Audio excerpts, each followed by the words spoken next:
36, 37절 그렇게 마지막 두 절인데 보겠습니다. 사도행전 4장 36절, 37절.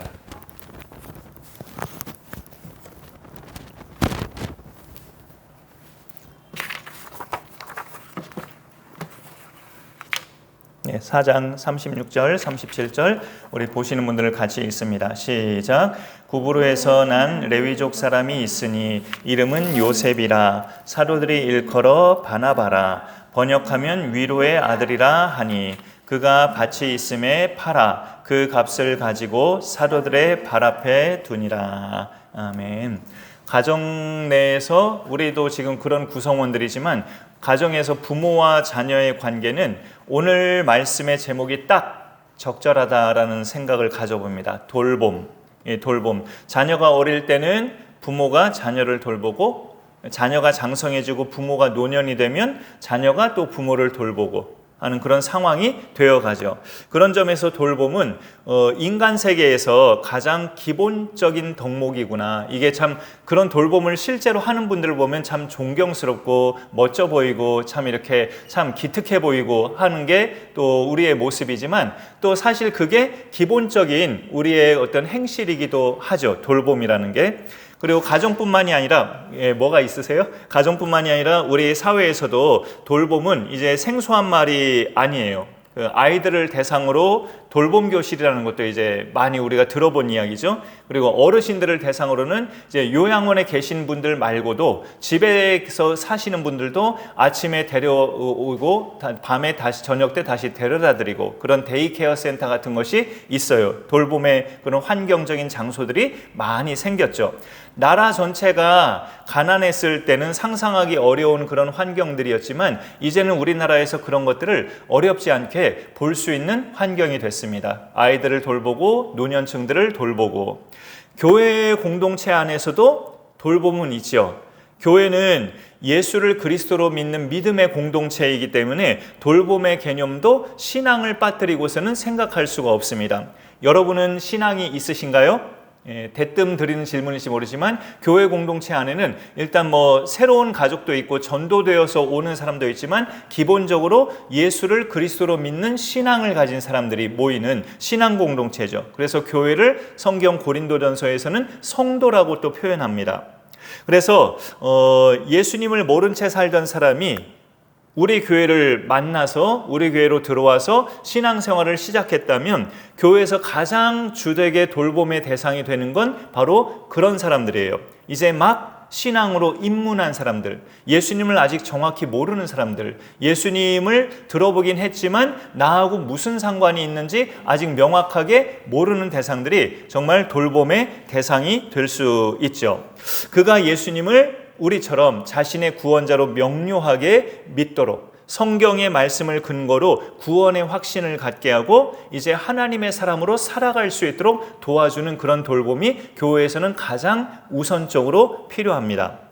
하나님의 사람으로 살아가는 것은 이게 성경에도 있는데 이 땅의 것을 바라보기보다 본향을 바라보는, 하늘을 바라보는 그런 천국을 소망하는 삶인데 그러면서도 이 땅에서의 생활도 신앙생활이죠. 이 땅에서의 살아가는 것도 당연히 신앙생활이기 때문에 이 땅에서의 삶 또한 중요합니다. 현대사회에서도 부익부 빈익빈이라는 말이 심각하게 오고 가고 있지만 초대교회 시절의 그리스도인들도 또 그랬던 것을 우리가 사도행전을 읽어보면 알 수 있습니다. 부자들은 아마 많지 않았겠죠. 가난한 사람들이 대다수였고 부자들이 그 사이에 몇 사람들이 교회 성도 구성원들로 들어와 있었는데 놀라운 것은 오늘 본문이 있는 사도행전 4장 끝에서 이제 조금 올라가면 34절에 이런 말이 있잖아요. 그 중에 가난한 사람이 없으니 이는 밭과 집 있는 자는 팔아 그 판 것의 값을 사도들에게 가져가서 분배를 하게 했다 이 말이잖아요.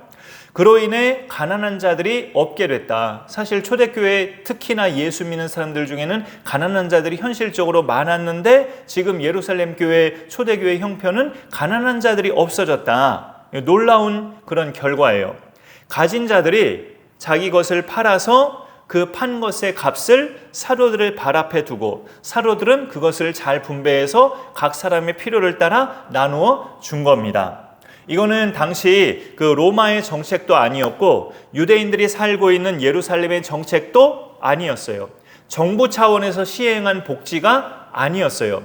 무엇이 이 믿는 자들로 하여금 이런 나눔과 섬김을 하게 만들었을까요? 엄밀하게 말하자면, 따지고 들자면 이건 내 것인데 이 내 것을 왜 남에게 줘야 돼? 이런 생각을 일체 하지 않고 무엇이 그들의 마음을 열게 해서 그런 나눔과 섬김이 가능하게 됐을까요?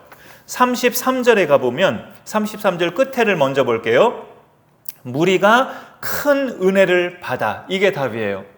무리가 큰 은혜를 받아서 이렇게 나눔이 가능해졌고, 이렇게 또 여러 가진 자들이 자기 것을 내놓는 그런 역사들이 가능해졌다는 거죠. 그들이 은혜를 받음으로. 은혜를 받으면 아시지만 사람의 마음이 열리고 내 것을 과감하게 나누는 그런 역사도 일어나죠. 무리가 그러면 어떻게 이런 은혜를 받게 됐을까요? 뭔가 은혜를 받으려면 그 은혜를 받는 어떤 동기나 뭔가 결정타가 있어야 될 거 아니에요. 그 말씀 33절을 계속 처음부터 다시 보시면 사도들이 큰 권능으로 주 예수의 부활을 증언하니 이렇게 나와 있습니다. 주 예수의 부활을 증언했더니 그 예수의 부활 소식을 들은 사람들이 큰 은혜를 받았다, 이 말이죠.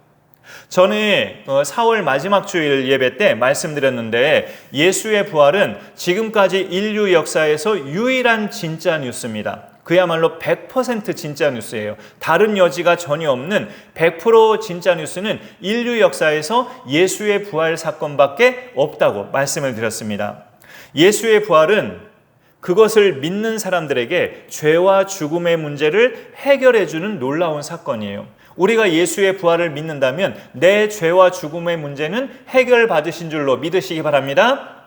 여러분에게 내가 언젠가는 이 세상을 떠날 건데, 육신의 죽음이 언젠가는 나한테 올 건데 하는 그런 두려움이 혹시 있으십니까? 그걸 생각하면 저도 두렵기는 해요. 내가 언젠가는 몇 살 때 내가 죽을까? 그런 생각을 하면 괜시리 두렵기도 해요. 그런데 예수의 부활을 믿는 자는 그 죽음과 죽음을 가져다준 죄의 문제가 해결받은 사람인 것을 성경은 선포하고 있거든요. 그러니까 우리는 그런 두려움에서 벗어나는 신앙 훈련도 필요하죠. 사도행전 2장에 보면 천하 각국에서 오순절을 지키려고, 그 오순절 절기를 지키려고 선하 각국으로 흩어졌던 유대인들이 예루살렘으로 모여듭니다. 성전이 있는. 그런데 그 경건한 사람들이 다른 나라 방언들을 배우지도 못한 갈릴리 어부 출신 그런 촌동네 사람들이 막 유창하게 방언을 하는 것을 보고 놀라면서 이 사람들이 낮술에 취했는가 생각했는데, 베드로가 벌떡 일어나서 하나님 말씀을 증거하죠. 지금이 때가 3시니 아침 9시니 우리가 낮술에 취한 것이 아니다 하면서 자신들의 성령의 충만함을 받게 된 것을 설파하면서 베드로가 후반에 가서 무슨 말씀을 강조합니까? 너희가 십자가에 못 박은 이 예수를 하나님이 주와 그리스도가 되게 하셨느니라, 그렇게 선포하죠. 성령의 충만함 속에서. 이 말을 들은 사람들이 성령 충만한 자가 그렇게 설교를 하니까 마음에 찔림을 받아요. 찔림을 받아서 그러면 베드로 사도요, 우리가 어찌할꼬 물어보니까 베드로가 방법을 알려주죠. 너희가 회개하여 각각 예수 그리스도의 이름으로 세례를 받고 죄 사함을 받으라, 이렇게 말합니다. 예수 믿는 것은 죄 사함과 연결이 돼요. 곧바로 내가 예수님을 믿는다, 내 죄가 사함 받는다는 것과 이꼬르 같은 의미고, 죄 사함의 그런 기쁨을 얻는 겁니다. 예수 믿는 것은. 가진 자들이 자기 것을 팔아서 그 값을 어려운 자들을 돕는 일에 기꺼이 던진 것은 자신들의 죄사함을 받은 것에 대한 넘치는 은혜 때문이었어요. 자신들이 죄사함을 받은 것에 대한 큰 기쁨과 그 큰 은혜로, 그 은혜를 받았기에 그 은혜로 인하여 그것이 가능한 일이었습니다. 이 은혜는 언제 받게 됐냐? 누군가가 예수의 부활을 증언할 때, 당신의 죄 때문에 예수가 그리스도신데 그가 십자가에서 피 흘려 죽으셨고 부활하셨다, 이것을 증언할 때 사람들은 은혜를 받게 된다는 거죠. 그러나 물론 우리가 아시다시피 들은 사람들 모두가 그렇게 은혜를 받는 것은 아니죠. 그렇게 받았다면 이 지구상의 모든 사람들이 예수 믿는 사람으로 살고 있겠죠. 그러나 상당수의 사람들은 완악하기 때문에 성경의 진단처럼 그렇게 은혜가 받아지지 않고 받을 만한 그런 그릇으로 준비된 영혼들이 예수의 부활의 복음을 들었을 때 은혜를 받고 그 은혜가 넘치다 보면 자기 것을 이렇게 풀게 되는 그런 역사들이 나오게 되는 것을 사도행전에서 가르쳐주고 있습니다. 큰 권능, 여기 33절에 보면은 사도들이 큰 권능으로 예수의 부활을 증언했다고 했는데 이 큰 권능은 사도행전 1장 8절에서 말씀하고 있는 성령의 권능입니다. 예수님께서 승천하시기 직전에 마지막 하신 말씀이죠. 오직 성령이 너희에게 임하시면 그 다음에 너희가 권능을 받고 라고 말씀하고 있잖아요. 그 권능이 성령의 권능이죠. 그래서 예루살렘부터 땅끝까지 너희는 내 증인이 될 것이다 라고 예수님이 유언 말씀하셨어요. 이 권능이 임했을 때 그 전까지 겁쟁이였던 제자들이, 저도 처음 전도 나갈 땐 참 겁쟁이였고 지금도 사실 또 그런 겁이 없지 않아 있긴 한데, 그런 겁쟁이였던 제자들이 목숨의 위협도 두려워하지 않을 만큼 담대한 자로 바뀌게 만든 게 이 권능이에요. 하나님의 능력, 성령의 권능. 여러분 사람을 돌보는 일은 그냥 일반적인 것으로 생각하기 쉬워요. 그냥 사람의 도리 정도, 사람으로 태어났으면 저 정도는 그냥 기본적으로 하는 일이다라고 사람의 도리 정도로만 생각할 수 있어요. 돌봄이라는 것을. 자녀를 돌보는 부모는 내가 낳은 자식이니까 당연하게 키워질 때까지는, 성인이 될 때까지는 내가 돌봐야지 하는 생각을 웬만한 부모들은 다 갖죠. 또 장성한 자녀들, 이제 중년이 된 자녀들은 노부모님을 향해서 나를 낳으시고 키워주신 내 부모니까 이제 연세 드셨으니까 내가 돌봐야지, 이런 생각. 또 한 교회를 다니는 지체들끼리도 우리가 한 교회 다니는 식구니까 서로 돌볼 일 있으면 돌봐야지. 그렇게 보통 돌봄을 사람으로서의 어떤 도리나 신앙생활에서의 어떤 기본적인 도리 정도로만 사람들이 생각하기 쉬운데, 돌봄. 하지만 오늘 말씀의 흐름을 읽어보면 성령의 권능으로 예수의 부활을 증언할 때 그거를 들은 사람들이 큰 은혜를 받고 드러나는 행동이 돌봄이에요. 아, 내가 이렇게 살면 안 되겠구나. 나만 이렇게 가진 거 누리며 살아서는 안 되겠구나 하면서 손을 벌리게 된다는 거죠. 큰 은혜를 받은 사람들이. 그것이 돌봄의 시작으로 출발됩니다. 그렇게 은혜를 받아서 자기 것을 내놓은 사람 중에 오늘 말씀에서 소개되는 사람이 있어요. 바나바. 원래 본명은 여기 36절에 보니까 요셉이라고 나와 있죠. 요셉인데 사도들이 그 요셉을 보니까 저 사람은 이름이 요셉이라고 하기보다 바나바가 어울리겠다. 사도들이 그렇게 판단한 거예요. 바나바의 뜻이 그 괄호 속에 있죠. 위로의 아들이라.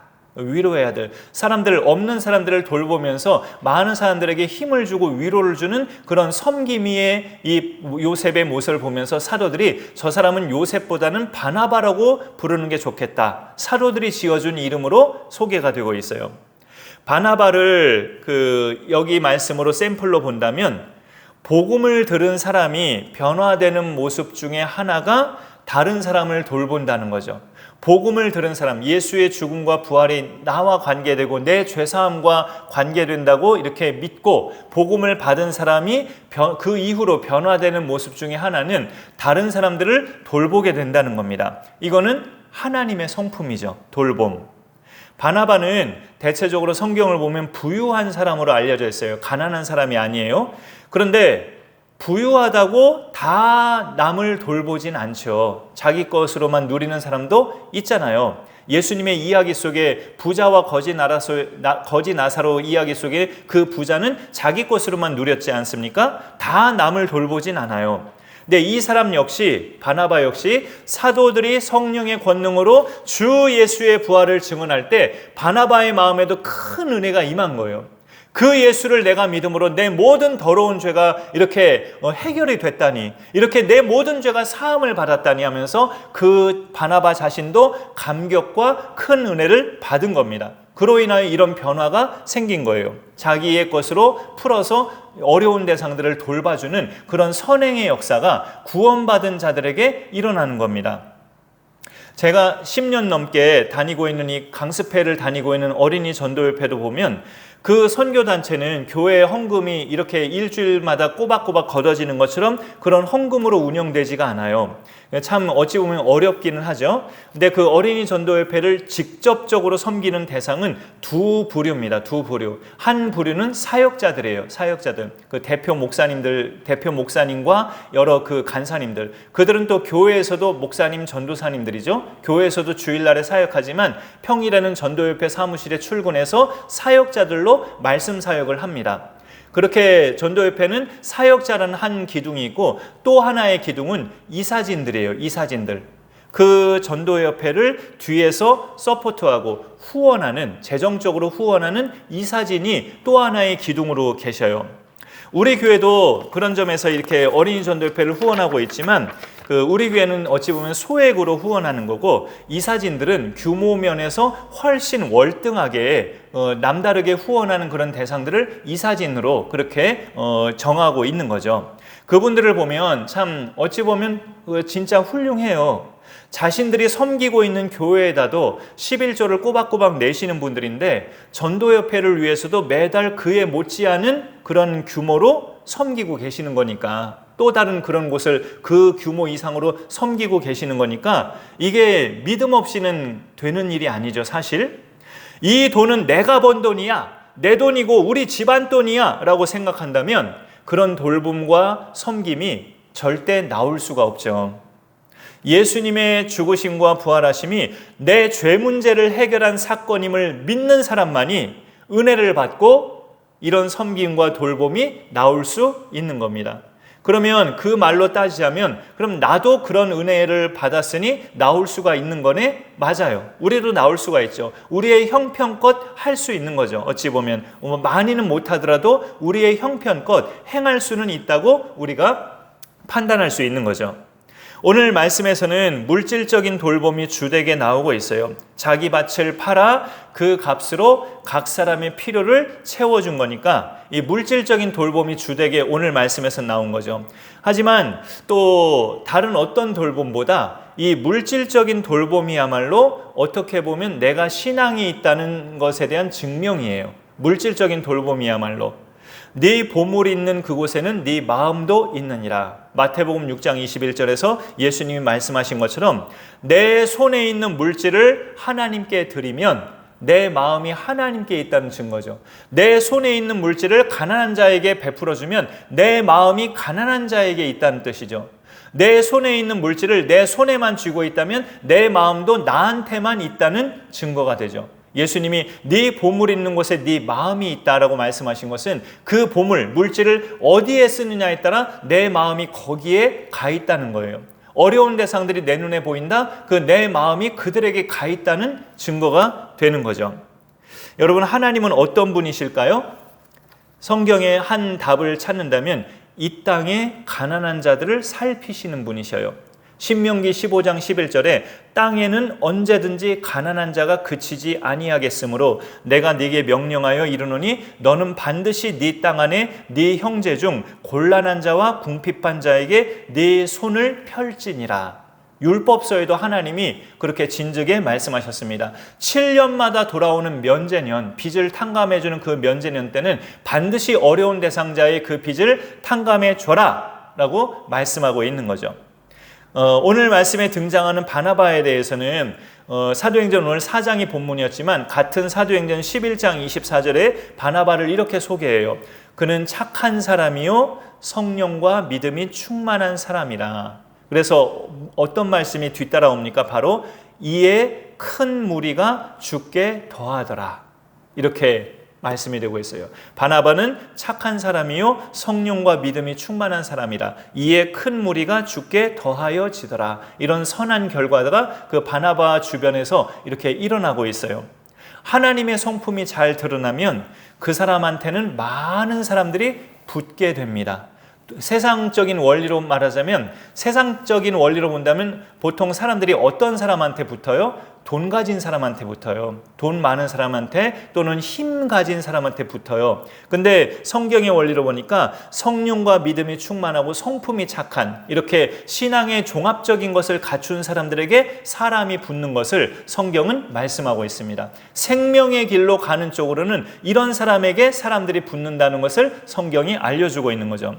종교개혁자 루터가 이런 표현을 했어요. 우리 그리스도인들은 하나님의 탈이다. 하나님의 탈. 우리나라에서 유명한 탈은 안동 하회 탈인데 그리스도인들은 하나님의 탈을 쓴 사람들이라는 거죠. 보통 이렇게 탈을 썼다라는 말은 부정적인 말로 많이 사용되잖아요. 어떤 양의 탈을 썼다면 굉장히 부정적인 말이잖아요. 그런데 하나님의 탈이라면 그렇진 않죠. 그분 자체가 진실하시고 선하시기 때문에. 지금 시대는 거의 모든 사람들이 기본적인 생활은 다 하고 있죠. 이렇게 쌀도 배급되고 있고 해서 우리가 굶어 죽는 시대는 아닌데 대한민국은. 그렇지만 그런 중에도 돌봄이 필요한 대상은 항상 있더라고요. 육신의 거동이 불편한 대상, 그리고 아까 처음 말씀드린 신앙이 초보인 대상. 우리가 예수님을 믿는 것은 그분의 십자가 죽으심과 부활을 믿는 건데 우리는 이미 그 복음을 받아들인 자들이잖아요. 그래서 예수님을 믿고 있는 거죠. 그렇게 신앙생활을 하는 사람은 은혜 속에서 살고 있는 거예요. 우리가 예수님의 죽으심과 부활을 나의 죄사함의 구원자로 믿고 있기 때문에 우리는 이미 그 은혜 속에서 살고 있는 사람들이에요. 그러면 그 은혜가 내 안에 있다면 우리도 바나바처럼 행하면서 살아갈 수 있다는 거죠. 중요한 것은 이 은혜가 마음을 열게 하고 행동하게 하는데 우리 속에서 식어지지 않아야 된다는 거죠. 이 은혜가 우리 속에서 식어지지 않도록 날마다 주의 말씀이 우리의 양식이 되게 하고 날마다 그것이 또 행실로 이어지도록 힘쓰고 이렇게 나아갈 때 우리 속에서 은혜가 꺼지지 않게 됩니다. 그런 은혜의 삶이 우리 가운데도 잘 지펴지고 계속 말씀을 쫓아서 은혜가 우리 속에서 계속 커지면서 많은 여러 가지 나눔들이 강선하는 교회 이름처럼 그렇게 시행되고 하나님 앞에 영광 돌릴 수 있기를 간절히 축원합니다. 제가 기도하겠습니다. 하나님 감사합니다. 오늘도 우리에게 말씀하여 주심을 감사드립니다. 하나님의 은혜를 받은 많은 주의 백성들이 자기의 손을 열어서 또 지갑을 열어서 많은 어려운 대상들을 구제하고 서로 공동체가 하나님의 나라를 이루어가는 사도행전 초대교회의 모습을 우리가 말씀을 통해 보게 됩니다. 이런 돌봄의 사역들이 하나님의 성품에서 또 나온 것임을 우리가 하나님 말씀을 통해 깨닫게 됩니다. 예수의 부활을 큰 권능을 가지고 증언했던 사도들의 그 증언을 들었던 무리들이 큰 은혜를 받아서 그 가난한 자들을 향해서 자기 것을 열고 베풀고 했을 때 그 초대교회 공동체 안에 가난한 자가 없게 됐다는 이 놀라운 결과를 우리가 말씀을 통해 보게 됩니다. 오늘날에 많이 이렇게 이기적인 그런 사회로 많이 흘러가고 있지만 우리 교회 공동체 안에서 또 가정 공동체 안에서 이런 사도행전적인 실천의 믿음 생활이 우리 가운데 잘 이루어질 수 있도록 하나님 함께하여 주옵소서. 이미 우리 모두는 예수님을 그리스도로 구원자로 믿고 있는데 그러면 이미 우리 속에 은혜가 있다는 증거인데 그 은혜가 식어지지 않도록 쫄아들지 않도록 붙잡아주시고 날마다 주의 말씀을 묵상하고 말씀을 따라 행함을 통하여 우리 속에 있는 은혜가 늘 커지고 넘쳐날 수 있도록 하나님 함께하여 주옵소서. 예수님의 이름으로 기도드립니다. 아멘. 오늘도 찬송 부른 후